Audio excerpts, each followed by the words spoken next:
Creatures of Beauty, the 44th Doctor Who Big Finish main range release, first released in 4 parts across CD and download on the 24th of May 2003, and written by Nicholas Briggs.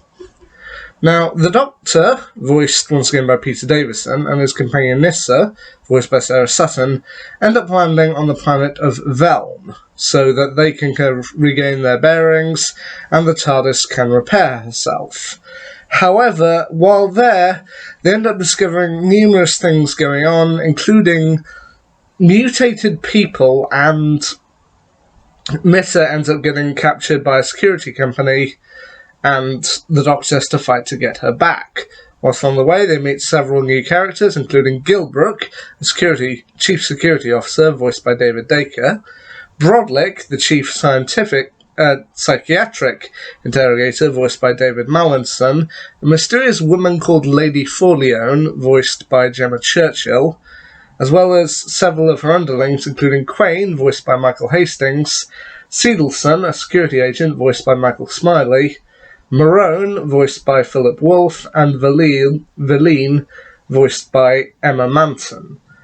Now, ultimately, what the Doctor discovers is that the planet, thanks to kind of a small kind of incident between the TARDIS and a co-team ship, the planet of Velm is being has basically in its atmosphere diastrial pollution, and basically it's been now for 4 Velm generations there, and diastrial pollution has ended up causing genetic deformities amongst most of the people on the planet Velm. And because of this diastrial pollution, they're kind of deformed in various ways, and people who, as they refer to as true beauties, are few and far between. And as they try and work out what's going on, the Doctor and Nyssa must find a way to garner peace between the people of Velm and the Khatin.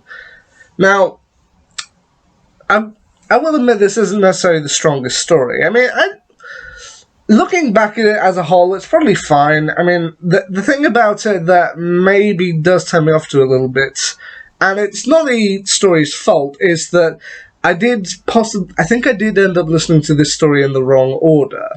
Like, I was listening to it through Spotify, and I think it was kind of misplaced, or kind of had itself in the wrong order, because I think it went 2, 3, 4, 1. I think I ended up listening to part 1 the last. I don't know if that was intentional. I don't think that was intentional on the original creator's part. But yeah, I was listening to it through Spotify, and I think I ended up listening to it in the wrong order. But that's not their fault. But the other thing that I think doesn't necessarily make this story the strongest is that I think that this story would have worked better in a visual media rather than an audio one.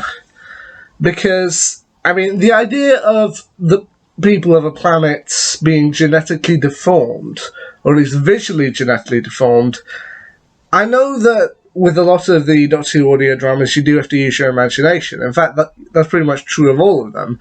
But I do think that this one would have worked a lot better on screen than it does as an audio play. Because I think we needed to actually be able to see the genetic deformities that have happened to the people of this world in order for it to kind of truly sink in.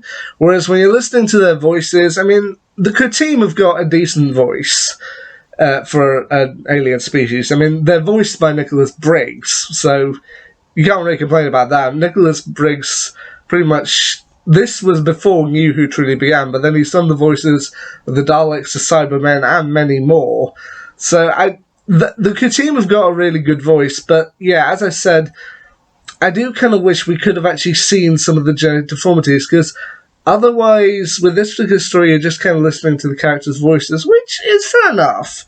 I mean, with a lot of Doctor Who stories in Big Finish, that's the entire point. But yeah, I think overall, this particular story for me, it's not a bad one. I just think this one doesn't necessarily work the best as an audio play. But that's just my opinion. What do you think about Creatures of Beauty? Take a listen to it for yourself, and then tell me if you agree. Does this one work better as an audio play, or would it have worked better as a book, or kind of on screen, or in some other form of media than an audio play? Let me know down below.